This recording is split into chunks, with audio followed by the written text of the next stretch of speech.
Okay.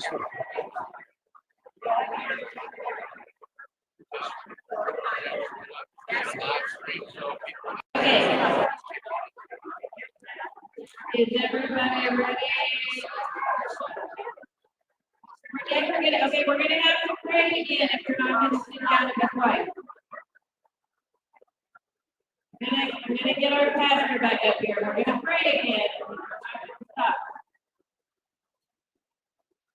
We can always pray. Thank you. I knew if we had took a break, it would be a little bit hard to get you guys right back, but that's all right. Okay.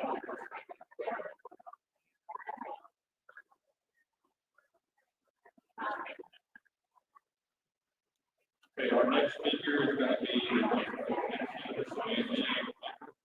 she's the third congressional district chair for the OKGOP and is also the president of the Garfield County Conservation Coalition. She's been actively working with the 32 counties of Congressional District 3 for the last 2 years, helping with the information and political process for our western counties. Also, for the last 2 years, Ian has been working with neighbors and elected officials at all levels to fight against the green energy invasion of large-scale industrial solar complexes in Garfield County and more recently 18 counties across Oklahoma concerning the transmission line. We'll be a warm welcome.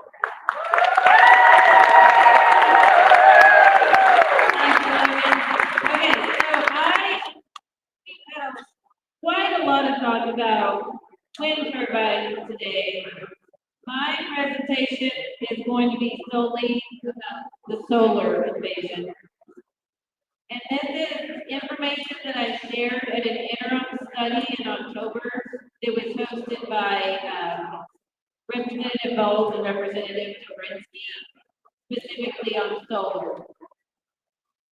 Everybody that is here fighting wind turbines needs to know that solar is also being proposed in your counties. And if you haven't dug it up yet, you need to start asking questions and watching, filings, talking to your county commissioner. So, all right, here we go. I'm going to give you a rundown on solar. So as it's been said, I am part of the Garfield County Conservation Coalition, and our group has been opposing a 5,000-acre industrial solar complex with a 25-megawatt battery storage system south of Enid in Garfield County for 2 years. The corporation proposing this project submitted permit request in February of 2023 for a 5,000-acre complex.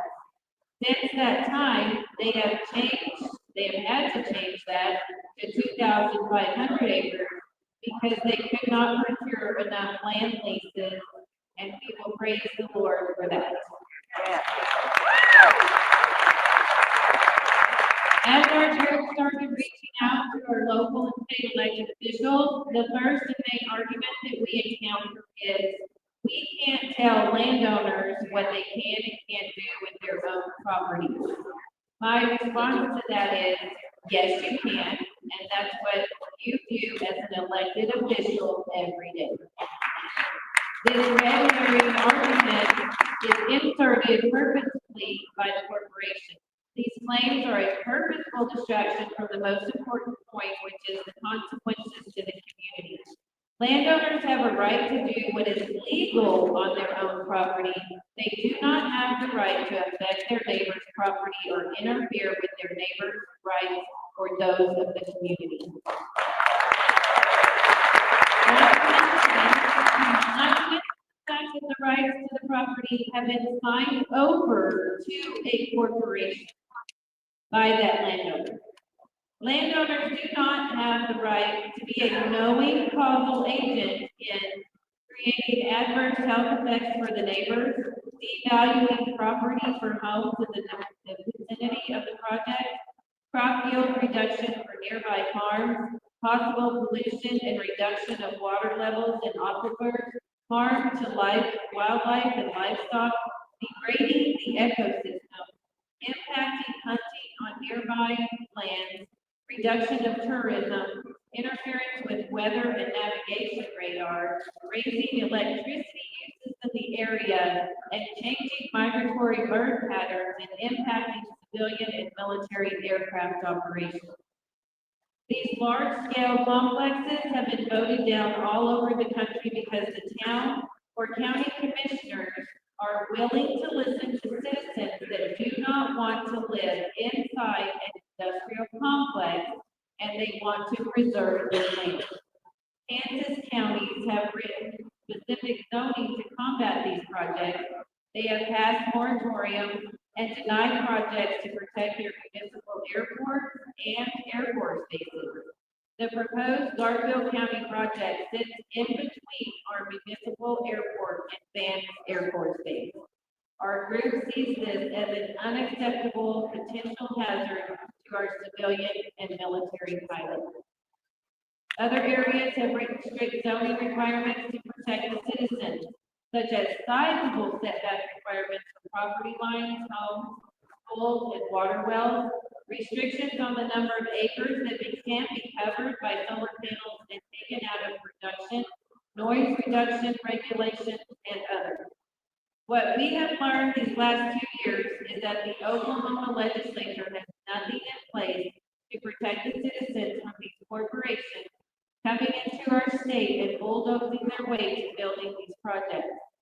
The governor is courting these so-called green energy corporations to come here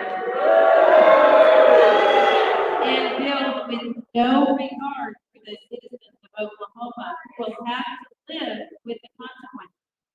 The legislature has not written any regulations to protect the citizens.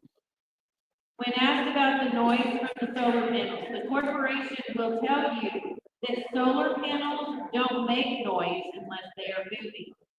What they don't willingly tell you is that each solar panel has an inverter, and each group of panels are connected to a larger inverter.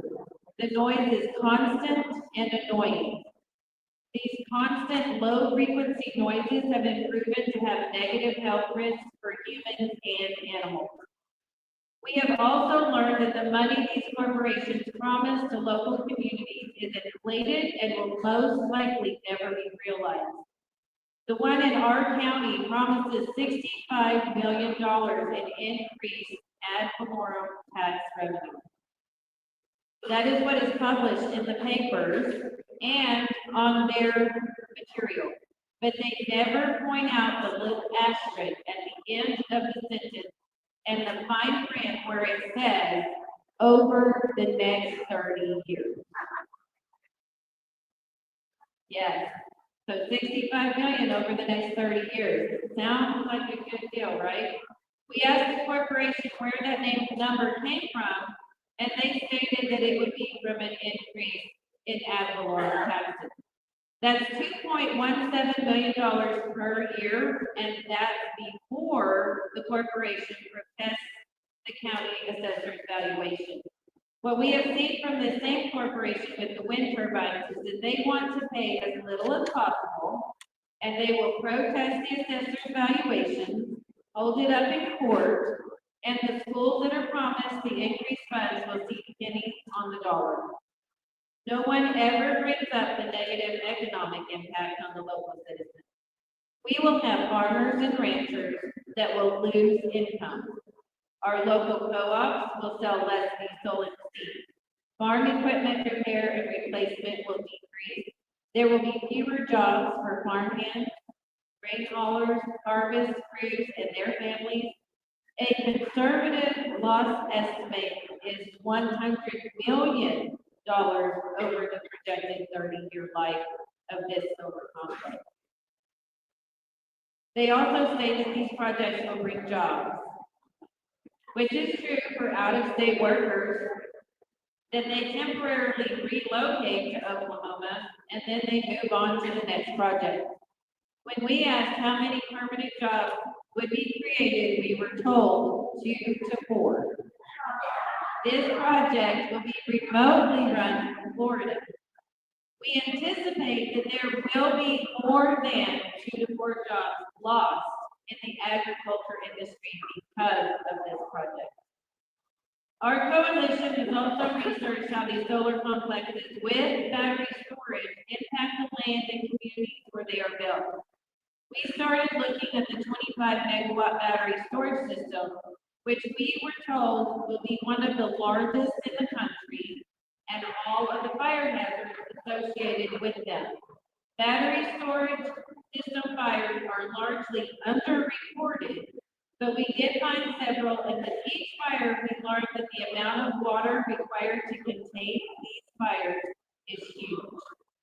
Lyme, New York fought a fire for 36 hours and used 2 million gallons of water while pumping it out of a tributary to the St. Lawrence River. We don't have a river that size in Garfield County. Oda Mesa, California fought a lithium battery fire for 15 days and used about 20 million gallons of water. Another California fire required schools, businesses, and industrial parks to be evacuated, and it is estimated that they used at least 8 million gallons of water. Lithium battery fires produce several toxic and deadly chemicals that require that the firefighters wear hazmat suits and breathing apparatuses. This project sits in the Pioneer Skeleton Creek Volunteer Fire Department District. We do not have the manpower, ladder trucks, hazmat suits, and above all, we do not have the water supply to protect the citizens from any lithium battery fires. And because this is proposed where people live, homes and schools and businesses will have to be evacuated. Roads will be closed, and depending on which way the wind is blowing that day, it is a possibility that flying operations at the airport and Air Force Base will be affected. We formed the Garfield County Conservation Coalition in January 2024. We are dedicated to promoting the conservation of farm and ranch land, protecting wildlife habitat, and ensuring the future of agriculture in Garfield County. Our work is focused on preserving the legacy we leave for future generations. We are interested in working with our local and state officials to create regulations and legislation that protects the rights of every citizen of Oklahoma. These so-called green energy corporations that are using federally subsidized tax dollars to fund all of these projects without the vote or consent of the people are bulldozing their way into our communities and doing whatever they want without any concern for the local citizens. They come in the dark of night and pillage and plunder all of our resources. The people of Oklahoma are given no input and no notice. A very few landowners will prosper from these federally tax subsidized projects, while their neighbors and communities pay the consequences and lose not only value to their property, but the quiet enjoyment of the property that they have worked their whole life for. Every citizen should be concerned with the loss of productive farm and ranch land that will be lost to future use. At this very minute, the topsoil is being scraped and removed from the leased parcels. The terraces are being torn out, and the soil underneath is being compacted. Steel beams are being driven vertically into the land, and solar panels will be attached if this project is not halted. Water drainage will be changed, and the flood zone will also be affected. What are we leaving our children and grandchildren? Our coalition is asking our local and state elected officials to put an emergency moratorium on solar complexes, battery storage systems,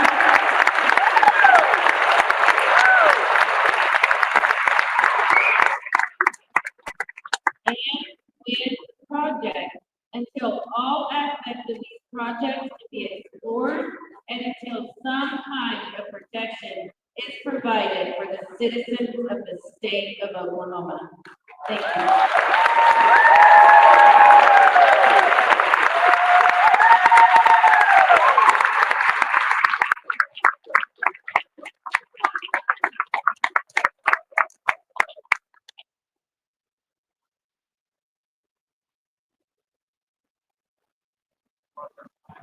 Our next speaker is going to be Senator Justin Evers. Senator Evers was elected in 2023. Comanche County. He's a graduate with a Bachelor's of Science in Biology from Oklahoma City University. And he also played baseball there on scholarship. In 2008, he graduated with a Master's in Divinity with language from Southwestern Baptist. He's been married to his wife for 21 years. They have 6 kids. So give it up for Senator Justin Evers.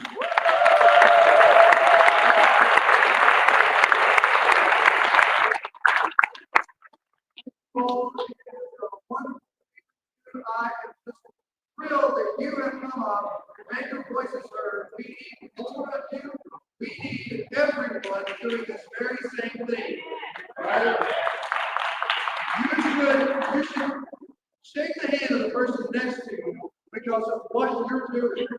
We need more, not less, representation at the Capitol.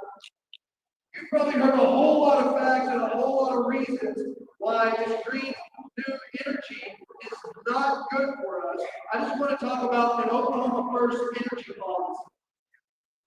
This is something that I have written on, that I am fighting for, that I've talked to the governor about, and they've been very responsive.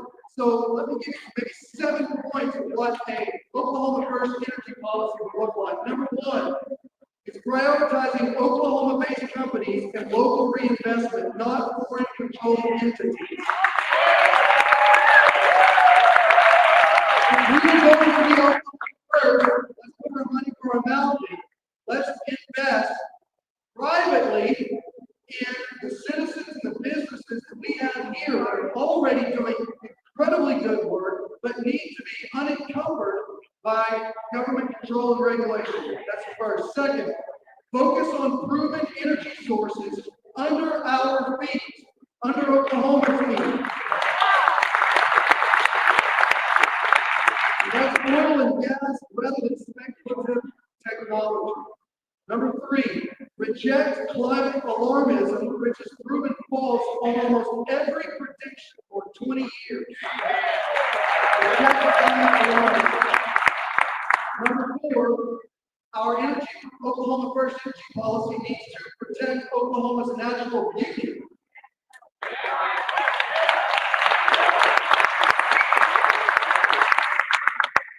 I love our state. I love the natural beauty that God has created our state in. And I think we need to focus on, if we want to be truly environmentalists, as God would have us, protect what He has given us.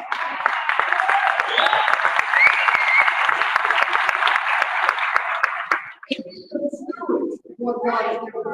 We should be the best environmentalists, right? Because we know where our nature comes from. We know who gave it to us. And we know we have first a duty before God and how we treat what He's given us.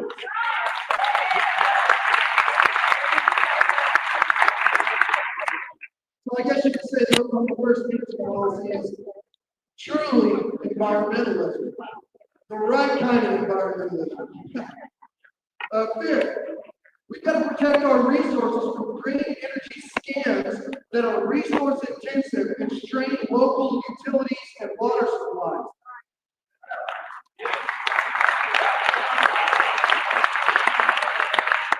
These technologies often take far more than they give, and we can't have that. Number 6, we've got to reject companies who embrace globalist ESG and DEI ideology.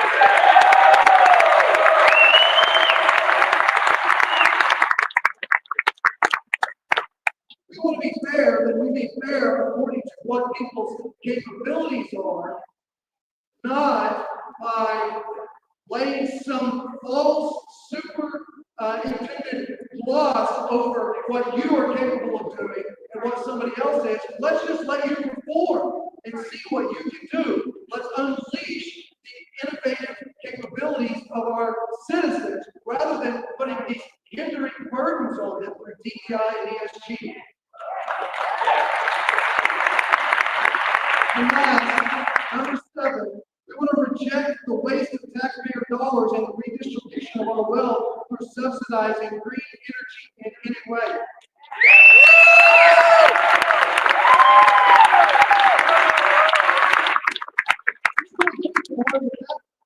This is a wealth redistribution scheme.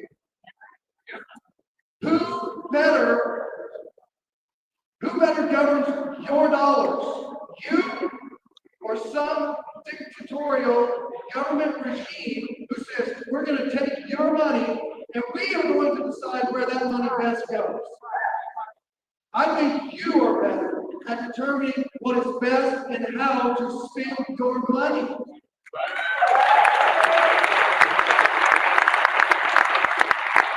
We don't need to decarbonize. If we decarbonize, not only will our wildlife and our plant life be destroyed, which is common sense, I have a degree in biology, but you and I will suffer greatly for it. We don't need to decarbonize.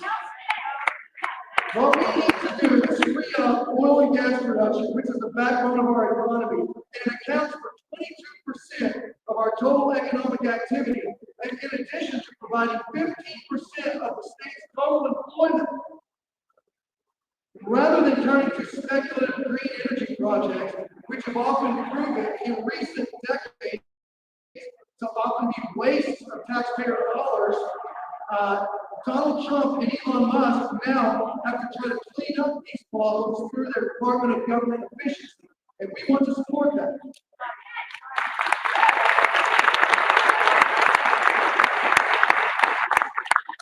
Here's something that needs to be said as we're discussing new technologies. We know that energy innovation is ordinarily a good thing, but if it becomes harmful when government subsidizes innovation, then it's not based on scientific and politically motivated goods, but climate hysteria. And tragically now, what is these green energy policies in the United States and Europe have since Al Gore and his cacophony of doomsday prophecies since 2006. Here's the problem: virtually none of those prophecies have come true, with many being disproven entirely. But here we still sit on them as though they are doctrines, not just theories. And rather than our sea levels rising 20 feet in the near future, like Al Gore said would happen, the sea levels have risen no more than 4 inches in the past 30 years. So let me say this: we are not Luddites. We want more technological innovation, but we don't want it funded by the government. We don't want to partner with climate activists who are at war with us. We must aim at economic development or economic benefit. Scratch that I even said economic development. We must aim at the economic benefit of Oklahomans by reducing the regulations that are upon our business, by reducing the gross production tax on oil and gas, and assessing our regulatory code for any unnecessary red tape that's on the production of energy.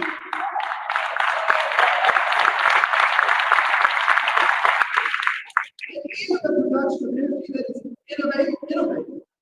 But it doesn't need to be government funded and subsidized. It needs to be private. We're bringing in technology, prove it. Prove its effectiveness. And people will purchase it. People will want it. But if it's not effective, then they won't. This is called the free market. I'll say this again. I want to encourage Oklahoma civil leaders to join me in Oklahoma proposals like these, which are aimed squarely at the best interest of the people that we serve. Thank you all for being here. Thank you for your time.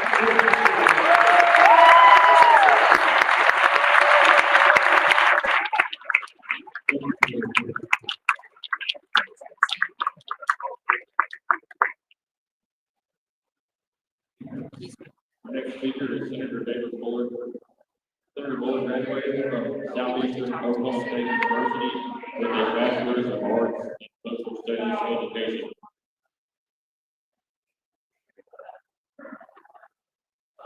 Senator Bullard earned a Master of Education in Educational Administration from Lamar University. He spent 15 years teaching the foundations of this great nation, from the faith and grit of our forefathers to the sacrifices endured by many to secure our freedom. David is an award-winning AP teacher, taught advanced placement, United States history, advanced placement government, and the Constitution.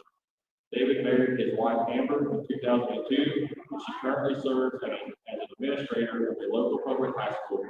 David is an Oklahoma senator serving the people of District 6 in southeastern Oklahoma. He serves the community on several boards, including J127 Ministries and the Pregnancy Center of Bryan County. David and his family live in Durant, where their 2 children attend local public schools. David is a deacon at his church and serves on executive board of Lighthouse America, where he teaches about Christian and constitutional heritage. Senator.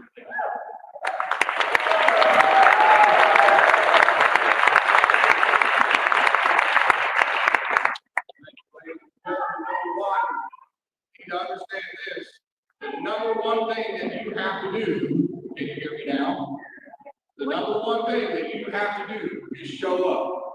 So I'm proud of you for being here today. Ladies and gentlemen, I want you to understand something. This last year, grassroots, you changed the state of Oklahoma forever. I request you don't go to sleep with you. Now, I'm not necessarily saying you for sleep for some of you older people out there. I'm not insulting you there. But here's what I'm telling you.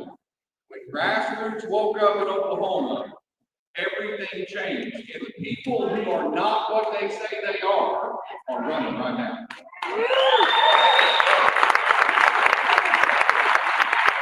And so, if anybody stand up on this stage and take credit for what's happening right now in your state, they are liars. Amen. Because the people that are wrong is calling the shots in Oklahoma for the first time in a very, very long time.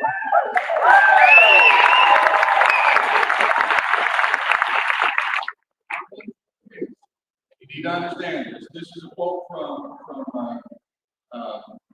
Garfield, James A. Garfield, our 20th president. Listen to me carefully. Garfield said, now more than ever, the people are responsible for the character of their Congress. If that body be ignorant, reckless, and corrupt, sound familiar? It is because the people tolerate ignorance, recklessness, and corruption. Right. But if that body be intelligent, brave, and pure, it is because the people demand such high qualities from their elected leaders. And when the day shall come, when America ceases to be a great nation, it will be because those responsible for controlling the morality and the enterprise, which is what you're fighting, fail to control its political forces.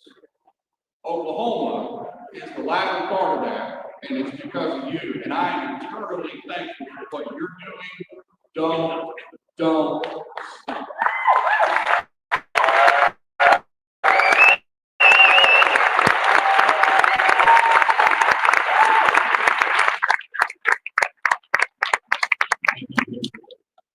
Our next speaker, Senator Ward Hamilton, first elected in the state senate in 2020, represents District 7, which includes communities in Haskell, Latimer, Pittsburgh County, Southern Sequoia County, and Northwest Florida.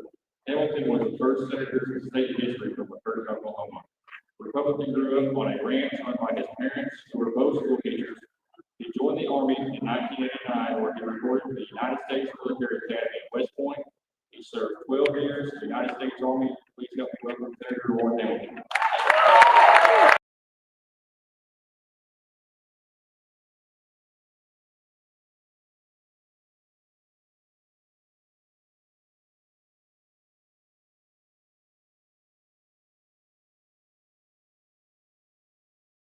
thankful for every single patriot who's here today. If you're getting paid to be here, go ahead and stand up. That's what I thought. So everybody's here, you're taking a day off of work, you're taking a day away from your family. You're spending your own cash, your own mileage, you're doing this for a couple of reasons. You love your neighbors, love your community, love our Oklahoma, love our Constitution, you love God.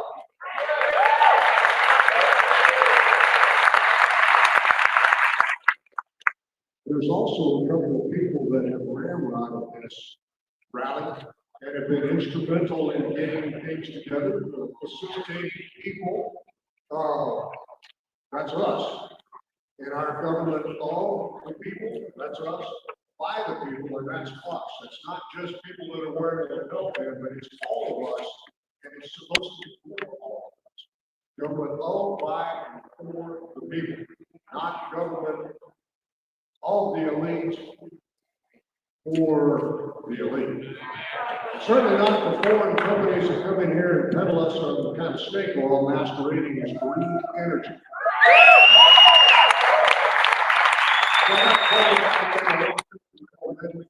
And I also want to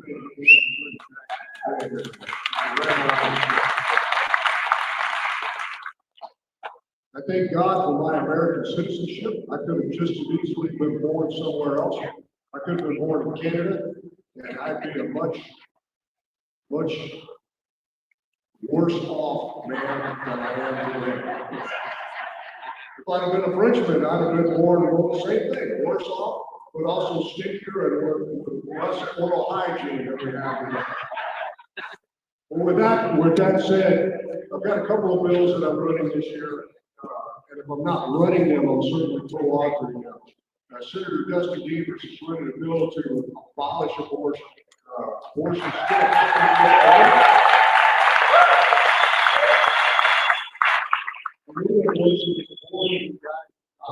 And why do we handle this here in the hallowed halls of government?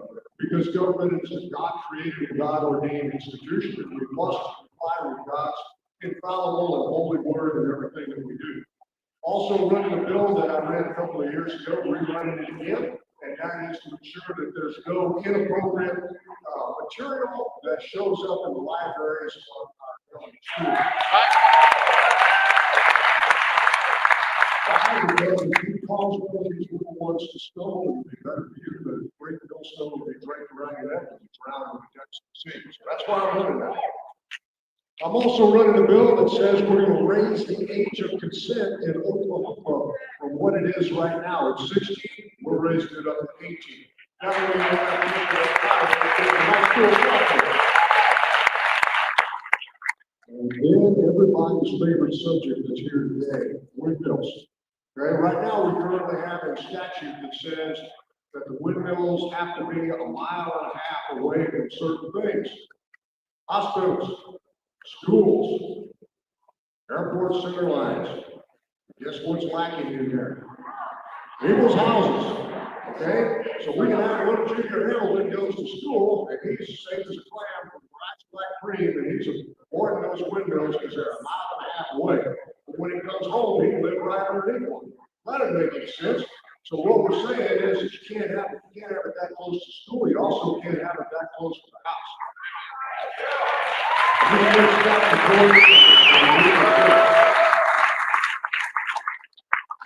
All these things that I'm running and all these things most people are running have to do with what God tells us in Micah 6:8, what He expects.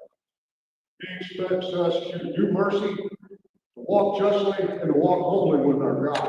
Now, that is what, to a greater or lesser extent, everyone that's in the legislature wants to do, what it should be. That's our stated purpose. What each of us here today have a golden opportunity to do is to build relationships with those people and help them help us do what's best for us, do what's best for Oklahoma, and ultimately what's going to glorify God. Because if He's either Lord of it all or He's not Lord of any of it. And if He's not Lord of any of it, then it's going to fail. I can guarantee you that. So All of us here today, we're on a mission trip, whether we admit it or not. And when you deal with your legislators, I want you to understand that what you're dealing with is you're dealing with a group of people that have to be nice, they have to listen to everybody. And the opposition has got voices that are loud, persuasive, and frequent. Ours must be also as equally persuasive and more frequent. We have to build relationships with our legislators. We have to get them to where they're going to listen to us. And in so doing, we bring them what this building and what our society needs more than anything else, and that's Jesus Christ. And with Jesus to our legislators, we bring it to ourselves, because there ain't one of us here that doesn't need more Jesus Christ in our life, more Jesus Christ in our heart. And so I ask you to remember that when we deal with people, that we're supposed to be wise as serpents, and God help us to be that way. Help us to communicate the wisdom and the sanctity of our position to a very confusing and a very tumultuous and a very dynamic environment. Lastly, I would remind us all that we never forget that what man's chief end is to do is to glorify God and take pleasure in Him for all eternity. That's what we're here for. And so I've got to go. I'm supposed to be on the sixth floor at noon. And we've got mandatory business that we're going to do up there. I will be in my office for the rest of the day. Feel free to stop by there. I expect to see you because that's where the cool people are hanging out. And I'll close with this. I always do. God bless each of you. God bless the great state of Oklahoma. God bless the United States of America. Thank you.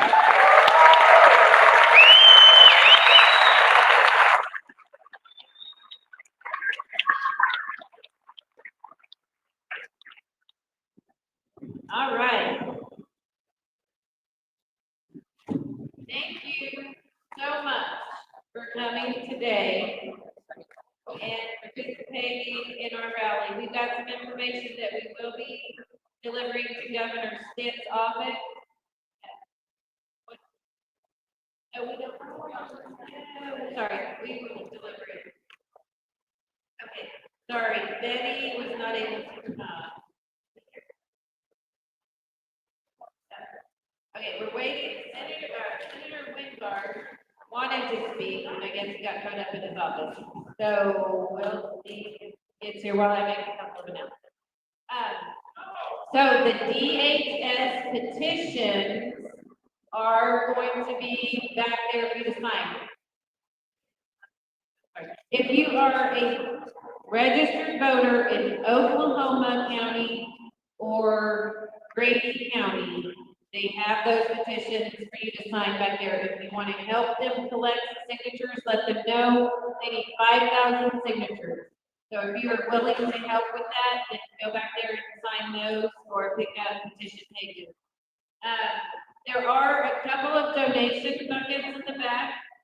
Garfield County Conservation Coalition actually reserved and paid for the rotunda today, which we were extremely happy to do. But if you would like to help us with our fight in Garfield County against the solar, we do have active litigation at this time. So we are always taking donations to help with attorney fees. If anybody, wants to donate to our attorney, it would be to us, but we'll give it to the attorney. He said he'll work for us as long as we pay him. So that's our plan. And he's an awesome gentleman, doing a great job for us. And if you have solar coming into your county, let us know. We are more than happy to share the research that we've received, that we have gleaned, that we have dug up through the rabbit holes that we go down every day. We are more than happy to share. All right, and now is Mr. Wingard going to get here, or are we going to close?